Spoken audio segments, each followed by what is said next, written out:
కీర్తనల గ్రంథం 145వ కీర్తన 9-10 వచనాలు. యెహోవా అందరికీ ఉపకారి, ఆయన కనికరములో సమస్త కార్యముల మీద తోడి. యెహోవా నీ క్రియలన్నీ నీకు కృతజ్ఞతాస్తుతులు చెల్లించుచున్నవి, నీ భక్తులు నిన్ను సన్నతించుదురు. ప్రార్థన చేసుకున్నాను. ప్రేమగల మా తండ్రి, ప్రియమైన మా ప్రభువా, నీ వందనాలు, స్తోత్రాలు. ఇంకా చేరవలసిన వారు నీకు మంది ఉన్నారు ప్రభా, చేయని వారిని బట్టి నీకు వందనాలు. బిడ్డలు సకాలంలో త్వరపెట్టబడి సన్నిధికి వచ్చి వాక్యం విని గ్రహించి ఆరాధించుటకు సిద్ధపరచు. సమయంలోని దాసులను అభిషేకించి నీ ఆత్మతో నింపి నీ ప్రజలను నీ వాక్యం ద్వారా తృప్తిపరిచి వారి హృదయాలు ఉల్లసించగా హృదయాంతరంగాల్లో నుండి పెళ్ళికి ఆ శ్రేష్టమైన ఆరాధన, కృతజ్ఞత, స్తుతి నీకు అర్పించుటకై సిద్ధపరచు. ఆవరణం అంతటినీ మీకు అప్పగిస్తూ ప్రార్థించి బ్రతిమాలి వేడుచున్నాం తండ్రి, ఆమేన్. యెహోవా అందరికీ ఉపకారి. ఆయన అందరికీ ఉపకారి అంటే మనుషులందరికీ కూడా ఆయన ఉపకారే. ఆయన నైజం అది. ఉపకారము ఆయన నైజం, అది ఆయన స్వభావం. అలాగైతే భక్తుడు 145లో ఆ మాట పెట్టి ప్రభువును కీర్తిస్తూ ఉన్నాడు, స్తుతిస్తూ ఉన్నాడు. యెహోవా అందరికీ ఉపకారి, ఆయన కనికరములు ఆయన సమస్త కార్యముల మీద ఉన్నవి అంటూ, యెహోవా నీ క్రియలన్నీ నీకు కృతజ్ఞతాస్తుతులు చెల్లిస్తున్నాయి, నీ భక్తులు నిన్ను సన్నతించు. కనుక దేవుడు ఉపకారి అనే మాట మనం చూస్తున్నాం. ఇక్కడ 9వ చరణంలో ప్రభు యొక్క గుణ లక్షణం అది ఏంటది? ఉపకారం అనేది ఆయన లక్షణం. 10వ వచనంలో ఆయన క్రియలు లేదా ఆయన క్రియలను బట్టి ఆయన భక్తులు ఆయనకు కృతజ్ఞతలు చెల్లిస్తారని, ఆయనను సన్నుతిస్తారని వ్రాయబడింది. కనుక చూడండి, కీర్తనల గ్రంథం 116వ కీర్తన 12వ చరణం. యెహోవా నాకు చేసిన, ఏం చేశాడంట? ఆయన ఉపకారం చేశాడంట. ఈ భక్తుడు ఏమంటాడంటే, యెహోవా నాకు చేసిన ఉపకారములన్నిటికీ. ఇప్పుడు ఆయన ఉపకారి 9వ వచనంలో చూస్తాం, 145లో. రెండవది, ఆయన భక్తులు ఏం చేస్తారు? ఆయన క్రియలను బట్టి లేదా ఆయన చేసిన ఉపకారాలను బట్టి సన్నుతిస్తారు. ఇప్పుడు ఈ భక్తుడు ఆ ప్రశ్న వేసుకుంటున్నాడు. 116లో ఆ ప్రశ్న వేసుకుంటున్నాడు. ఏమని? యెహోవా నాకు చేసిన ఉపకారాలు. ఆయన నైజం అదే. అయితే ఇప్పుడు దాన్ని గుర్తించిన భక్తుడు, దాన్ని గమనించిన వ్యక్తి, లేదంటే ఆయన నుండి ఉపకారం పొందిన ఈ వ్యక్తి ఏమంటాడంటే, ఆయన నాకు చేసిన ఈ ఉపకారాలన్నిటికీ నేను ఆయనకు ఏం చెల్లించను అని తానే అడుగుకున్నట్టుగా లేదా ప్రశ్నించుకున్నట్టుగా ఉంది కదా. తర్వాత 2వ చరణంలో తానే జవాబు చెప్పుకున్నట్టుంది. తర్వాత ఏం చేస్తాడంట? రక్షణ పాత్రను ఎత్తుకుంటాడు. రక్షణ పాత్రను చేతపుచ్చుకొని యెహోవా నామమున నేను ప్రార్థన చేస్తాను, లేదంటే స్తుతి చెల్లిస్తా. ఆయన సన్నిధిలోకి వెళతా. ఏం పట్టుకుని వెళ్తాడంట? రక్షణ పాత్రను తీసుకుని వెళ్తాడంట. రక్షణ పాత్ర. ఆయనకు స్తుతి చెల్లించాలంటే, ఆయనకు కృతజ్ఞత చెల్లించాలంటే, ఆయన సన్నిధిలోనికి మనము చేరి రావాలనంటే మన చేతిలో ఒక పాత్ర ఉండాలి. ఏంటా పాత్ర? రక్షణ పాత్ర. కనుక భక్తుడు ఆ రక్షణ పాత్ర చేత పట్టుకొని, నేను ఆయన దగ్గరికి వెళ్తా, ఆయన సన్నిధిలో ప్రార్థన చేస్తా, ఆయన నామాను మొక్కుబడు. చూడండి 14వ వచనం చూడండి. ఆ రక్షణ పాత్ర పట్టుకొని ప్రార్థన చేస్తాడు. రెండవది, ఆ రక్షణ పాత్ర పట్టుకొని ఆయనకి ఏం చేస్తాడు? మొక్కుబడులు చెల్లిస్తాడు. ఎక్కడంట? ఆయన ప్రజలందరి ఎదుట ఇదిగో ఆయన చేసిన ఉపకారం ఇది అని ఏం చేస్తాడంట? రక్షణ పాత్ర చేత పట్టుకొని ఆయన మొక్కుబడులు అంటే తన మొక్కుబడులు ఆయనకు చెల్లిస్తాడు ఆయన ప్రజలందరి ఎదుట. కనుక ప్రియులారా, దేవుడు ఉపకారి అనే మాట మనము ఉదయకాలం కొంత తలపోసుకుందాం. ఆయన ఉపకారి. ఇక్కడ ఈ భక్తుడు ఆయన ఉపకారాలకు నేను ఏమి చెల్లించను అనుకుంటూ తనకు తానే ఏమి చెల్లిస్తాడో జవాబు కూడా చెప్పుకుంటా ఉన్నాడు. ఆదికాండం 32వ అధ్యాయం మనం ఈ మాట చదువుకుందాం రండి. 10వ వచనం. నీవు నీ సేవకునికి చేసిన సమస్తమైన ఉపకారములకు సమస్త సత్యములకును అపాత్రుడను.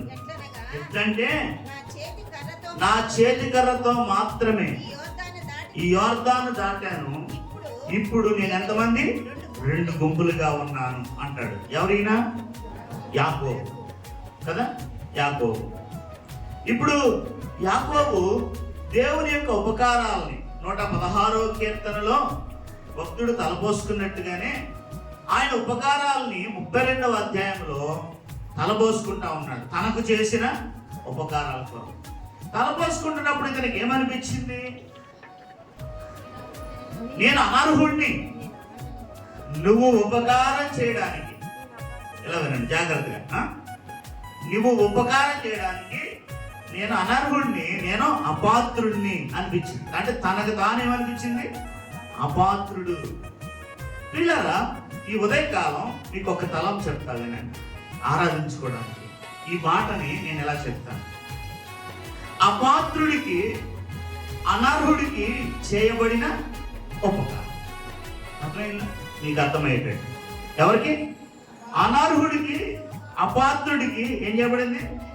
ఉపకారం చేయబడింది. అది తలపోసుకుని అది నిజంగా అనర్హుడికి ఉపకారం చేయబడినప్పుడు దాన్ని తలపోసుకుంటే, దాన్ని ధ్యానించుకుంటే ఎంత కృతజ్ఞత లోపల నుంచి బయటకు వస్తుంది తెలుసా? అర్హులు అనుకుంటే ఓకే, నేను అర్హుడిని కదా, బీఈడి చదువుకున్నావు, డిఎస్సి రాసావు, ఇంటర్వ్యూ కూడా బాగా చేసావు, ఎక్సలెంట్గా చేసావు, వచ్చింది, హ్యాపీ. ఏమంటావు? బాగా చేశాను, చదివాను, వచ్చింది.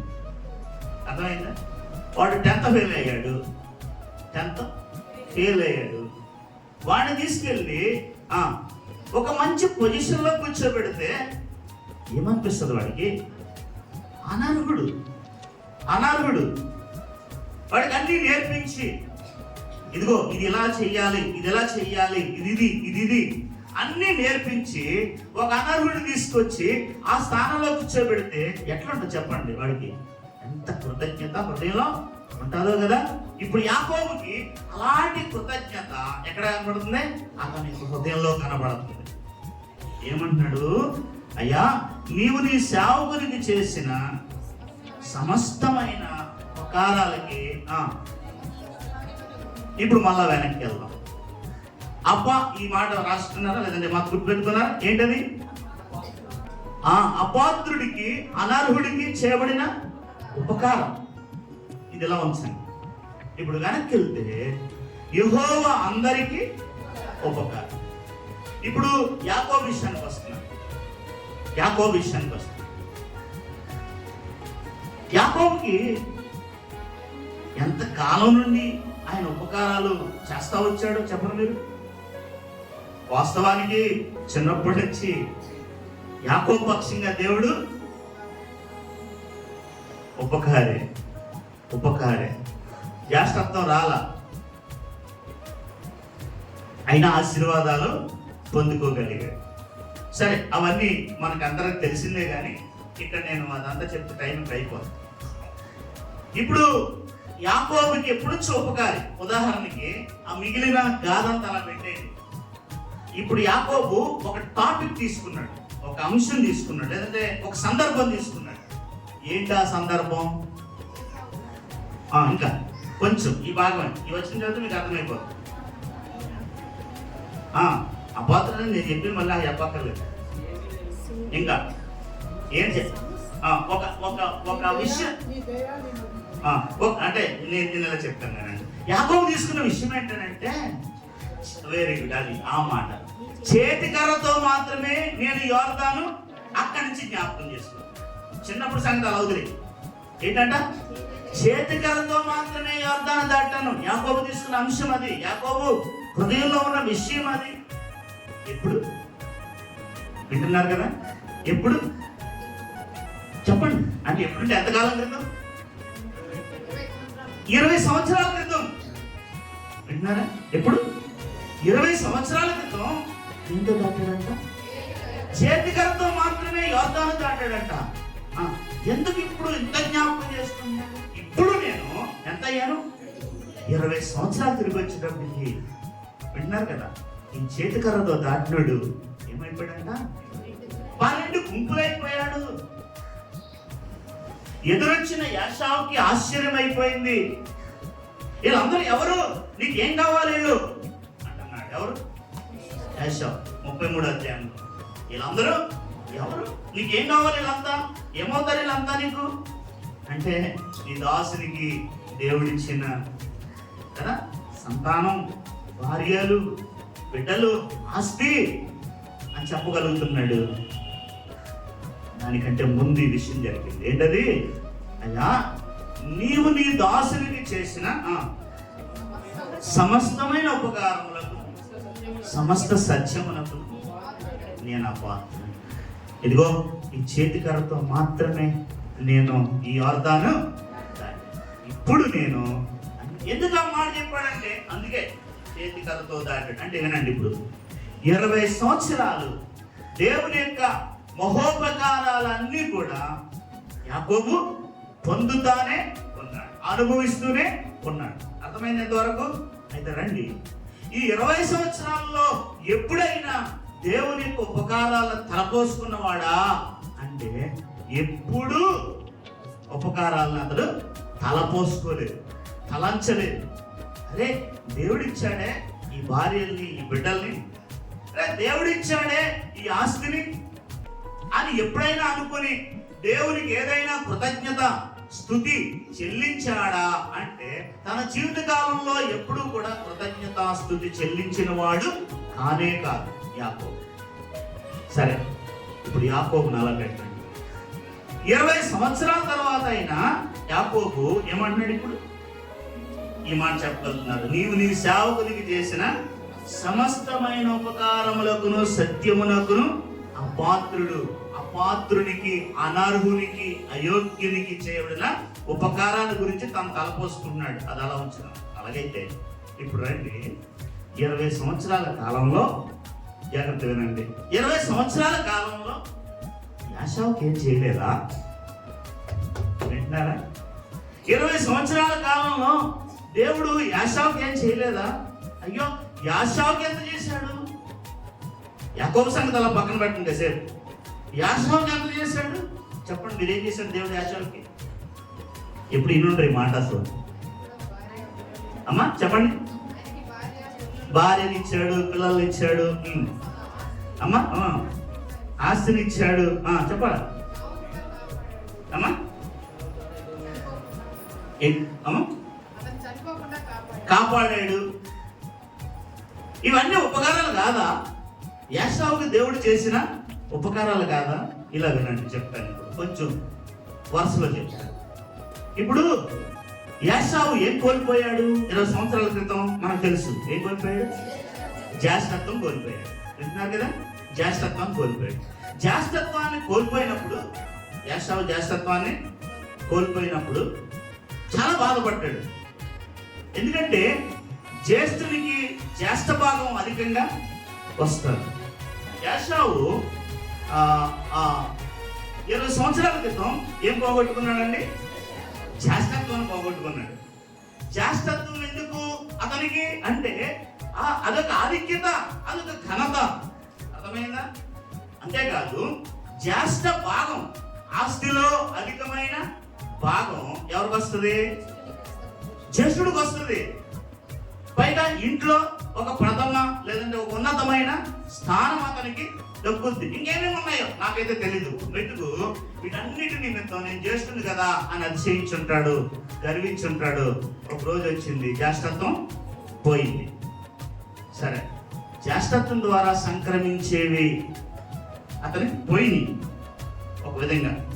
అయితే ఇప్పుడు మళ్ళా యాకోబు దగ్గర, యాకోబు పారిపోయాడు. యాకోబు అసలు లేడు, తండ్రి దగ్గర యాకోబు లేడు. ఆస్తి ఎవరిది? యాకోబుకు రావాల్సిన భాగం కూడా, వినండి, యాకోబుకు రావాల్సిన భాగం కూడా ఎవడు దొరికింది? ఏశావుకు దొరికింది. ఆలోచన చేద్దామా? కరెక్టేనా? దొరికింది. ఇంకా ఇంట్లో ఇంకెవడు వాడు లేడు కాబట్టి ఆధిక్యత, అధికారం, బడాయి అంత అసలు ఆల్రెడీ బడాయోడు అన్ని ఎవరు ఇప్పుడు? యాషావే. యాషావుని కాదని వాడు ఎవడు లేడు. ఇంతంతటి అధికారం సమస్తం కూడా ఎవరికి చెందిన? ఇప్పుడు యాషావుకు చెందిన. ఒకటి అలా పక్కన పెట్టండి. ఏదైతే కోల్పోయాను అనుకున్నాడో అన్ని యాషావు పొందుకున్నాడు కదా, పొందుకున్నాడు కదా. రెండు అతను ఒక వేటగాడు. ఎవరు? యాషావు ఒక వేటగాడు. బాణాలు పట్టుకుని అరణ్యాల్లో, ఆ ఎడారిల్లో, చూసారా, ఆ అడవిల్లో తిరుగుతూ ఉంటాడు. ఏ క్రూర మృగం చంపేయకూడదు కదా, ఏ విషపురుగు కొట్టకూడదు. యాషావుని కాపాడలేదా? మరి 20 సంవత్సరాలు ఎలా బ్రతుకున్నాడు? దేవుడు కాపాడకపోతే యాషావును కూడా దేవుడు ఏం చేశాడు? ఇప్పుడు చెప్పాలి కారణం. ఉపకారి. ఆయన నైజం ఎవరిది? దేవుని యొక్క నైజం, దేవుని యొక్క స్వభావం. యాకోబునే కాదు యాషావును కూడా కాపాడేవాడు ఆయన. అరణ్యాల్లో, ఎడారిల్లో తను సంచరించేటప్పుడు, తను తిరిగేటప్పుడు, తన సందర్భాలన్నింటిలో, తన పరిస్థితులన్నింటిలో కూడా దేవుడు యాషావును కూడా కాపాడాడు. కానీ ఎక్కడ యాషావు అయ్యా నీవు చేసిన ఉపకారాలకి అని అన్నాడా? ఎక్కడైనా ఎప్పుడైనా అన్నాడా? పోనీ యాకోబు 20 సంవత్సరాల తర్వాత అయినా ఆ మాట అన్నాడు, కానీ యాషావు ఎప్పటికీ అనలేదు. కారణం ఏర్పాటు. చెప్పండి ఏంటది? ఏర్పాటు. దేవుడు యాకోబును ఏర్పరచుకున్నాడు కాబట్టి యాకోబును దర్శిస్తూ వచ్చాడు. ఏం ఉపకారం చేశాడో, ఏం మేలు చేశాడో దాని గురించిన ఆలోచన ఎవరికి వచ్చింది? యాకోబుకి వచ్చింది. యాషావుకి రాలేదు. ఎప్పటికీ వచ్చి ఉండదు కూడానేమో. ఎవరికి? యాషావుకి. ఇప్పుడు యాకోబు అయితే ఏమంటున్నాడు చెప్పండి? నీవు నీ దాసునికి చేసిన సమస్తమైన ఉపకారములకును సత్యమునకును నేను ఎలాంటి వాడిని? అపాత్రుడు. అలాగైతే ప్రియులరా, ఏశావు కూడా చాలా ఉంది. ఎంత ఉందంటే ఏమంటాడు తెలుసా? నాకెందుకు తమ్ముడా ఇవన్నీ? ఏమంటాడు? నాకు కావలసినంత ఉంది. ఇలా చెప్పేసాను ఆ పాయింట్ ఏంటంటే, అతనికి యాకోబు వంతు కూడా ఎవరికి చెందింది? ఇప్పుడు ఏశావుకి చెందింది. ఇప్పుడు ఏశావు దాంట్లో యాకోబుకి ఇంకా ఏం అంటే, ఇస్సాకు కలిగిన ఆస్తి అంతా, నేను ఇలాగ అంటాను, అబ్రహాము కలిగిన ఆస్తి అంతా ఎవరికి వచ్చింది? ఇస్సాకు వచ్చింది. ఇస్సాకు ఉన్న ఆస్తి అంతా ఎవరికి వెళ్ళిపోయింది? ఈ ఒట్టి చేతితో వెళ్ళిపోయినోడికి దేవుడు అంతకంటే మించిన ఆస్తి అతనికి ఇచ్చాడు. సరే రండి, ఇక్కడ వరకు అక్కడ కథ అయిపోయింది. ఇది కథ అంతే.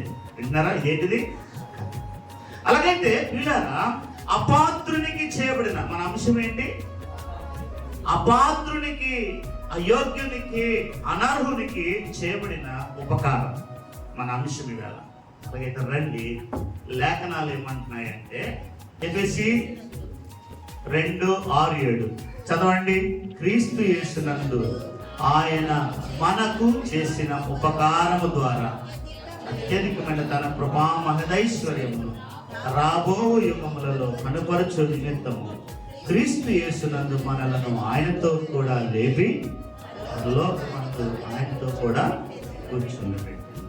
ఇప్పుడు ఆది కాండం నుంచి మన దగ్గరకు వచ్చేసాం. యాకోబు దగ్గర నుంచి జోషి దగ్గరికి వచ్చాం. వింటున్నారా? యాకోబు దగ్గర నుంచి నువ్వెవరో నీ పేరు పెట్టుకుంటే నీ దగ్గరకు వచ్చాం. అవునా? అపోస్తలుడైన పౌలు అంటాడు, క్రీస్తు యేసునందు ఆయన మనకేం చేశాడు? ఉపకారం చేశాడంట. కారణం మళ్ళా అది ఆయన నైజం, ఆయన స్వభావం. క్రీస్తు యేసునందు ఆయన మనకు ఉపకారం చేశాడు. ఎఫెసీయులకు రాసిన పత్రికలో కూడా మొదటి అధ్యాయం మనం చదివితే 6వ వచనం చివరిలో అన్నాడు, ప్రేమ చేత ఆయన క్రీస్తులో మనలను ఏర్పరచుకున్నాడు. యాకోబుని ఏం చేశాడు? ఏర్పరచుకున్నాడు. అపాత్రుడు, అనర్హుడు, కానీ ఉపకారం చేస్తూనే వెళ్ళాడు. అయితే ప్రియులారా, ఈ ఉదయకాలం క్రీస్తు యేసునందు ఆయన మనకు కూడా ఏం చేశాడు? ఉపకారం చేశాడు. ఇప్పుడు రండి, ఎలాంటి వారికి ఉపకారం చేశాడు అంటే పౌలు చెప్తాడు. ఎలాంటి వారికి? మన అంశం ఏంటి? అపాత్రుడికి, అనర్హునికి చేయబడిన ఉపకారం. మనం ఎట్లా అనర్హులు, ఎట్లా అపాత్రులు? 2వ అధ్యాయం 1వ వచనం నుండి చెప్తాను. మొదటిది గుర్తుపెట్టుకోండి, నేను విడివిడిగా చెప్తాను, అక్కడ రాయబడియే. మొదటిది, పాపముల చేతనో అపరాధముల చేతనో చచ్చావు. నీకు ఉపకారం చేయడానికి నువ్వు అర్హుడువేమి కాదు, నీకు అర్హత ఏమి లేదు. కారణం పాపముల చేత, తర్వాత అపరాధముల చేత ఏమైనామంట? చచ్చిన వారమై ఉన్నాం. ఒకటి, వాయుమండల సంబంధమైన అధిపతిని అనుసరిస్తున్నావు. దేవుడిని అనుసరించిన వాడో దానో కాదు నువ్వు, దేవుడిని వెంబడించిన వాడో కాదు, దేవుడిని ఎరిగిన వాడో కాదు. ఎవరు నువ్వు అంటే ఎవరు? వాయుమండల సంబంధమైన అధిపతిని అనుసరించిన వారము. తర్వాత ఈ ప్రపంచ ధర్మము చొప్పుననే నడుచుకొనిన వారము అంటాడు పౌలు. ఈ ప్రపంచ ధర్మము చొప్పున నడుచుకున్న వారు. ఇప్పుడు 3వ వచనంలోకి వెళ్తే అంటాడు, శరీరము యొక్కయు మనసు యొక్కయు కోరికలను నెరవేర్చుకొనుచు ఉన్నవారు కదా. మనసు యొక్క, శరీరం యొక్క కోరికలను నెరవేర్చుకున్నవారు. ఇంకేమంటాడు? అందువలన దైవోగ్రతకు మనం ఏమై ఉన్నామంటాడు? పాత్రులైన వారు. ఉపకారం పొందడానికి పాత్రులే కాదు, దేనికి పాత్రులు? ఉగ్రతకు పాత్రులు. ఉగ్రతకు పాత్రులు. ఇలాగ మనకుండే అనర్హతలు ఒక్కొక్కటి చెప్పుకుంటూ వస్తాడు. దైవోగ్రతకు పాత్రులు. అయితే ఇవన్నీ అనర్హతలు అన్నమాట. చెప్పండి ఏమైంది? మొట్టమొదటి, పాపముల చేత, అపరాధముల చేత మనము. 2వ వచనంలోకి వస్తే ఏమంటున్నాడు? వాయుమండల సంబంధమైన అధిపతిని మీరు అనుసరిస్తున్నారు, దేవుడిని అనుసరించే వాళ్ళు కాదు. తర్వాత ఈ ప్రపంచ ధర్మము చొప్పున మీరు నడుచుకుంటా ఉన్నారని అంటాడు. 3వ వచనంలో 4వదిగా ఏమంటాడు? శరీరము యొక్కయు మనస్సు యొక్కయు కోరికలను నెరవేర్చుకునేవారు. 5వది, మీరు ఎవరై ఉన్నారు? దైవోగ్రతకు పాత్రులైన వారు అంటాడు. ప్రియులారా, ఇది మనకుండే అనాథ. ఇదిగో ప్రియులారా, వీటిని బట్టి ప్రభువు మనల్ని ప్రేమించడానికి కానీ, ప్రభువు మన ఎడల కృప చూపడానికి కానీ, ప్రభువు మన ఎడల ఉపకారం చేయడానికి కానీ ఏ మాత్రం కూడా మనము అర్హులం కాదు, పాత్రులం కాదు. మనం అనర్హులమై ఉన్నాము. అనర్హుడివై ఉన్నావు నువ్వు. అయితే ఇప్పుడు తర్వాత వచనంలో చెప్తాడు, ఏమంటాడు? 5వ వచనంలో ఏమంటాడు చూడండి. అయినను, ఆ పదం ఏంటి చెప్పండి? అయినా కూడా. ఎలాగైనా కూడా, నువ్వు అనర్హుడు అయినా కూడా, నువ్వు అపాత్రుడు అయినా కూడా, దేవుని దగ్గర నుంచి ఉపకారం పొందడానికి ఏ యోగ్యత నీకు, అర్హత లేకపోయినప్పటికీ కూడా ఎంత మంచి దేవుడు. అందుకే పౌలు అక్కడ ఉపయోగించిన పదం ఏంటంటే, క్రీస్తు యేసు ద్వారా ఆయన మనకు చేసిన ఉపకారం. ఆయనను దేవుడు ఎలాంటి వాడంట? ఉపకారి మాత్రమే కాదంట, ఆయన ఎలాంటి వాడు? కరుణా సంపన్నుడైంది. మనము మన అపరాధముల చేత చచ్చిన వారమై ఉండినప్పుడు సైతము ప్రేమ మొట్టమొదటిది ఏం చేశాడు? ఆయన మన ఎడల ఏం చూపించాడంట? కరుణా సంపన్నుడై. అది ఆయన లక్షణం. కరుణా సంపన్నుడై ఉండి మన ఎడల ఏం చూపించాడు? తన మహాప్రేమను చూపించాడు. పిల్లరా, ఇలాంటి పాపిని, ఇలాంటి అనర్హుడిని చేర్చుకోవాలంటే ఏం అవసరం? ప్రేమ కూడా చాలదేమో. ఏం కావాలి? మహాప్రేమ చూపించాడు. మన ఎడల చూపించిన తన మహాప్రేమ చూపించి మనలను క్రీస్తుతో పాటు ఏం చేశాడు? బ్రతికించాడు. చచ్చిన వారిని ఏం చేశాడు చెప్పండి? ఇప్పుడు బ్రతికించాడు. చచ్చిన వారిని ఆయన బ్రతికించాడు. ఇది 5వ వచనంలో చెప్తాడు. ఇప్పుడు ఆయన మనకు చేసిన ఉపకారం చూడండి. మధ్యలో దేవుడు ఉన్నాడు అనుకోండి. మధ్యలో దేవుడు ఉన్నాడు. ఇటువైపు అంతా ఒకవైపు దూరంగా మనకున్న అనర్హతలన్నీ కనబడుతున్నాయి. అయితే ఆయనకు ఒకవైపు మహాప్రేమ, ఆయన యొక్క కనికరం ఒకవైపు కనబడుతున్నాయి. వీటి ద్వారా ఇటువైపుకి వస్తే ఏం చేశాడు చూడండి. ఆయనతో కూడా మనల్ని ఏం చేశాడంట? లేపాడు. క్రీస్తు యేసునందు మనలను ఏం చేశాడు? ఆయన కుమారుని పంపించి ఆయనతో పాటు మనల్ని లేపి ఎక్కడ కూర్చుండబెట్టాడంట? పరలోకమందు కూర్చుండబెట్టాను. ఆయనతో కూడా కూర్చుండబెట్టాడంట. ఆయనతో కూడా లేపాడు, ఆయనతో కూడా బ్రతికించాడు, ఆయనతో కూడా లేపాడు, ఆయనతో కూడా కూర్చుండబెట్టాడు. 3 పదాలు కూడా ఆయనతో కూడా. అందుకే క్రీస్తు యేసు ద్వారా ఈ ఉపకారాన్ని మీకు దేవుడు చేశాడు అంటాడు పౌలు. కనుక ప్రియులారా, ఆయనతో కూడా మనల్ని బ్రతికించాడు. రెండవది, ఆయనతో పాటు మనల్ని లేపాడు. ఆయనతో పాటు మనల్ని ఎక్కడ? పరలోకములో కూర్చుండబెట్టాడంట. పరలోకములో కూర్చుండబెట్టాడు. ఈ మాటలు చెప్తూ తర్వాత చదవండి. ఇప్పుడు 8వ వచనం, ఇది కృప ద్వారా కలిగింది అంటాడు. కృప అంటేనే అర్థం ఏంటంటే అనర్హుడిని అర్హుడిగా ఎంచడమే. ఏంటది? కృప. అంతే. వింటున్నారా? అందుకే పౌలు ఒక్క పదంలో చెప్తున్నాడు, బాబు ఇది ఎలా జరిగిందంటే ఆయన కృప ద్వారా జరిగింది. అందుకనే మన ప్రభువు యేసుక్రీస్తు అని అన్నాడు, కృపా సత్య సంపూర్ణుడు. సత్యమై ఆయన సిలువేయబడ్డాడు. వింటారా? సత్యమై. మీకు ఇది అర్థమైంది? ఇది అంటే ఒక అనర్హుడు ఉన్నాడు. ఇప్పుడు ఉదాహరణకి ఒక అనర్హుడు ఉన్నాడు. కృప ఏమంటదంటే ఫోన్లేరా వాడిని కొంచెం చూడు అని ఎవరంటది? కృప అంటది. సత్యం ఏమంటది? ఏయ్ చేయటానికి లేదు, వాడు అనర్హుడు అంటది. ఎవరు? సత్యం. ఇప్పుడు అర్థమైంది మీకు? ఆయన ఎవరంట? కృప సత్య సంపూర్ణుడు. అర్థమైందా? నీ పాపమును బట్టి, అపరాధమును బట్టి, దోషమును బట్టి శిక్షకర్హుడు. సత్యం ఏమంటుందంటే వాడు శిక్షకర్హుడు కదా, శిక్షించు అని ఎవరంటారు? సత్యం అంటది. ఆయన సత్యవంతుడు, మాట తప్పకూడదు. శిక్ష విధించాలా? పాపికి శిక్ష విధించాలి. కృప అంటది శిక్షిస్తే ఏమైపోతాడు? వాడు లేపకూడదా? పైకి కనికరించకూడదా అంటది. ఎవరు? కృప. ఇప్పుడు కనికరించాలి, శిక్షించాలి. వింటున్నారు? అర్థమైంది? ఇప్పుడు ప్రభు ఏం చేశాడు? సిలువలో మన కోసం కనికరించాలి, శిక్షించాలి. ఈ రెండు ఎలా సాధ్యం? ఒకే వ్యక్తి విషయంలో ఈ రెండు సాధ్యం కాదు. అందుకే సత్యమై శిక్షణ తన మీద వేసుకొని శిక్షణతో తాను పొంది ఏమిచ్చాడు? మరొక వైపు మనకేమిచ్చాడు? కృపనిచ్చాడు. కృపనిచ్చాడు. బాబు నేను పొందాను, నేను చెల్లించేశాను, నువ్వు ఇంక అర్హుడివే. ఇప్పుడు అనర్హుడు కాస్త ఏమయ్యాడు?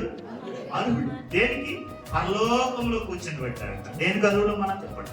పరలోకానికి అర్హుడు, పరలోకానికి పాత్రులు. అసలు భూమి మీదకే పాత్రులు కానివాడిని పరలోకానికి పాత్రులుగా, పరలోకానికి అర్హులుగా చేయడం అంటే ఎంత గొప్ప సంగతి.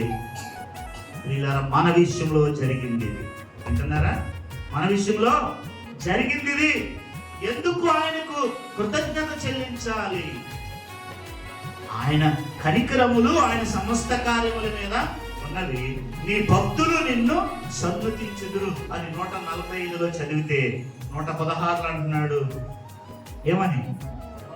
యెహోవా నాకు చేసిన ఉపకారములన్నిటికీ నేను ఆయనకి ఏమి చెల్లిస్తాను? నేను ఏమీ చెల్లించలేను కాబట్టి రక్షణ పాత్రను పట్టుకుంటా, ఆయన నామములో ప్రార్థన చేస్తా, తర్వాత ఆయనకు కృతజ్ఞతలు చెల్లిస్తా, తర్వాత ఆయన ప్రజలందరి ఎదుట ఆ కృతజ్ఞత నేను చెల్లిస్తా.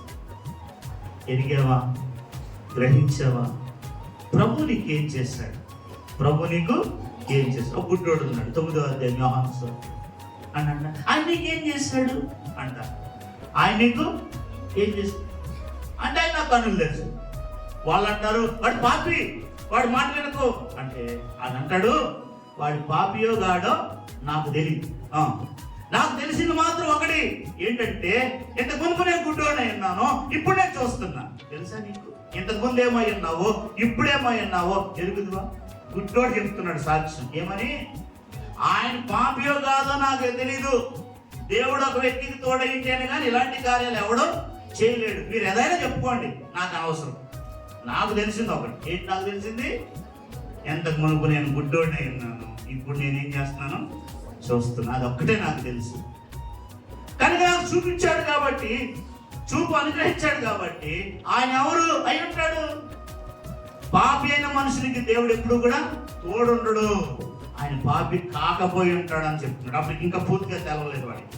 కింద పారాగ్రాఫ్ వచ్చాక ప్రభు తను అతనికి బయలుపరుచుకున్నప్పుడు, ప్రభువా విశ్వసిస్తున్నానని చెప్పి వాడు ఆయనకు మ్రొక్కెను అని రాయబడి 9వ అధ్యాయం యోహాను సువార్త. కనుక ప్రియులారా, ఉదయకాలం రండి, మన పాఠం ఏంటి? అపాత్రులు, అనర్హులు, అయోగ్యులు మనకు ఉపకారం చేయబడింది. ఎరిగావా ఏం ఉపకారం చేయబడిందో? క్రీస్తు యేసుతో పాటు నిన్ను బ్రతికించి, ఆయనతో పాటు లేపి, ఆయనతో పాటు పరలోకంలో నిన్ను ఏం చేశాడు? నన్ను కూర్చొని పెట్టాడు. బాబు, ఇది కృప ద్వారా కలిగింది. రండి, ఆ మాట 8వ వచనం. ఇది కృప ద్వారానే కలిగింది, ఇది మీ వలన కలిగినది కాదు, ఇందులో నీ ప్రమేయం ఏమీ లేదు. నువ్వు బ్రతికించబడడానికి కానీ, నువ్వు పైకి లేపబడడానికి కానీ, పరలోకంలో కూర్చుని పెట్టడానికి కానీ ఇందులో ఇసుమంతైనా కూడా లేదా కొంచెమైనా కూడా నా ప్రమేయం ఏమీ లేదు. అందుకే అన్నాడు ఏంటంట, ఇది దేవుని వరమే. వరం ఇచ్చాడు, పరలోకం అనే వరం మనకి ఇచ్చాడు, దేవుడితో కూర్చోవడం అనే వరాన్ని మనకి ఇచ్చాడు. చూసారా? పరిశుద్ధాత్మ అనే వరాన్ని మనకి ఇచ్చాడు. అర్థమైందా? కృపా వరాలను మనకి ఇచ్చాడు. రక్షణతో పాటు కదా, రక్షణ అనే వరాన్ని ఇచ్చాడు. రక్షణతో పాటు అన్ని వరాలుగా మనం. అందుకని అంటాడు ఇది దేవుని వరమే.